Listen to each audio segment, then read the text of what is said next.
గత 7 రోజులుగా జరుగుతున్న జనసేన పార్టీ నిర్మాణ సారథుల సమాచార సేకరణ సమావేశం నేటితో ముగిసింది.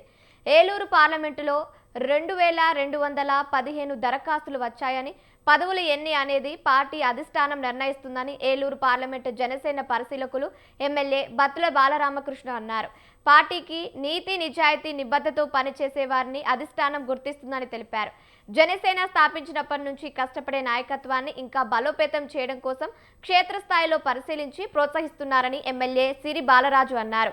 డిప్యూటీ సీఎం పవన్ కళ్యాణ్ 7 రోజుల పాటు ఈ అద్భుతమైన కార్యక్రమాన్ని చేపట్టారని తెలిపారు.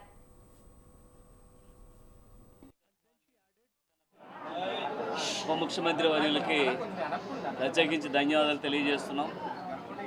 25 పార్లమెంటు నియోజకవర్గాలకు సంబంధించి కోఆర్డినేటర్లని నియమించి ఏ జిల్లాకు ఆ జిల్లాకి మంచి నాయకత్వాన్ని అక్కడ అప్పచెప్పి ఏదైతే జనసేన పార్టీ కోసం జనసేన స్థాపించిన కాడి నుంచి కూడా ఎంతో కష్టపడేటువంటి నాయకత్వాన్ని ఇంకా బలోపేతం చేసే విధంగా క్షేత్రస్థాయిలో కూడా వాళ్ళకి పార్టీ నుంచి గ్రామ ప్రెసిడెంట్లు, మండలం నుంచి మండల కమిటీ సభ్యులుగా, నియోజకవర్గం నుంచి అనేక పదవులకి వారిని ఇంకా ఎదిగే విధంగా ప్రోత్సాహాలుగా అందించే విధంగా పవన్ కళ్యాణ్ గారు ఈ 7 రోజుల పాటు ఒక అద్భుతమైన కార్యక్రమాన్ని ఏర్పాటు చేశారు.